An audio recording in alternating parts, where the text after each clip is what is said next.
Chazak Baruch Rabotai, Shabbat Shalom, Besorot Tovot. On est dans une paracha extraordinaire, Vayeshev, ce qui veut dire en hébreu s'asseoir. Comme Rashi le premier nous dit, Bikesh Yaakov Avinu Lishev Beshalva, Kafatz Alav Rugzo Shel Yosef. Traduction.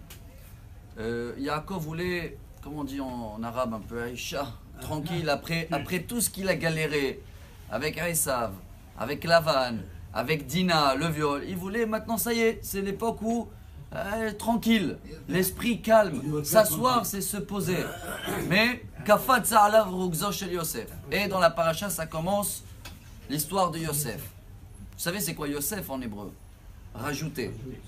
Le rabbi, dans une sikha qu'il avait fait il y a une quarantaine d'années, sur ce Shabbat-là, qui a un message extraordinaire, qui nous raconte que ce Shabbat tombe exactement entre la journée d'hier, c'était Rosh Hashanah la Chassidout, le 19 qui se lève, entre Hanouka qui arrive cette semaine, il y a un message énorme pour nous.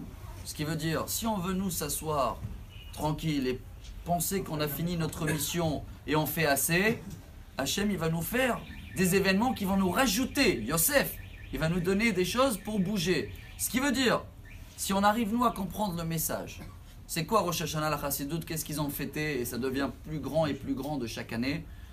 Chassidout, si on peut comparer aujourd'hui, c'est comme une connexion Wi-Fi. À l'époque, tu avais le câble, tu étais connecté. Mais on est dans une génération où tu ne peux pas tourner qu'avec le câble. Tu dois sortir des fois dehors, tu dois être connecté partout. Tu as le Wi-Fi, tu étudies la Chassidout, que ce sera Chabad, Breslev, Litaï, Tzanz, Gour. Chacun, il peut trouver là-bas le code qui est là pour se connecter et avoir une connexion mieux avec Hachem. Et quel est le message de Hanouka? Et voilà, le rabbi termine avec ces 4 points qu'on va nous aussi prendre sur nous. Comment on peut rajouter nous de nous-mêmes pour avoir l'esprit tranquille? Pour gagner ce parachat de Vayeshev, qu'est-ce qu'on doit à Yosef? Qu'est-ce qu'on doit rajouter? 1. Dans l'étude, pas que pour nous, ça on a parlé d'hier. Tu as appris quelque chose? Partage-le. C'est ça la diffusion de la Chassidout. Deuxième chose, ça aussi on a parlé un petit peu hier, dans la lumière, j'allais dire dans les bougies, mais on va dire cette année dans l'huile. Si tu connais quelqu'un qui n'allume pas avec l'huile, donne-le, achète-le, convainc-le que l'huile, Hachemen, c'est la lettre de Neshama, que peu importe sa situation, il peut toujours allumer, lui aussi il peut se réveiller. Donc tu le réveilles et matériel avec l'huile et aussi spirituel avec la Chassidout. Mais il y a encore 2 points, on va terminer avec. Le rabbi dit rajouter également dans tout ce qui est l'argent pour les enfants. On connaît cette coutume de Hanouka.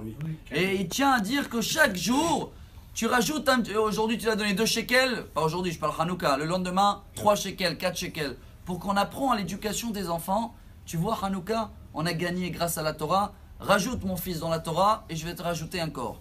Et 4e point très important, que chacun se prépare ce Shabbat déjà, c'est les événements de joie qu'il y a à Hanouka. Il y a des soirées partout, la danse, la musique, Kadosh, Fabregen, des cours de Torah, les Haïm. Si on arrive à rajouter dans ces 4 points, rappelez-vous, diffuser la Torah, la lumière, avoir plus et plus des gens qui allument avec de l'huile.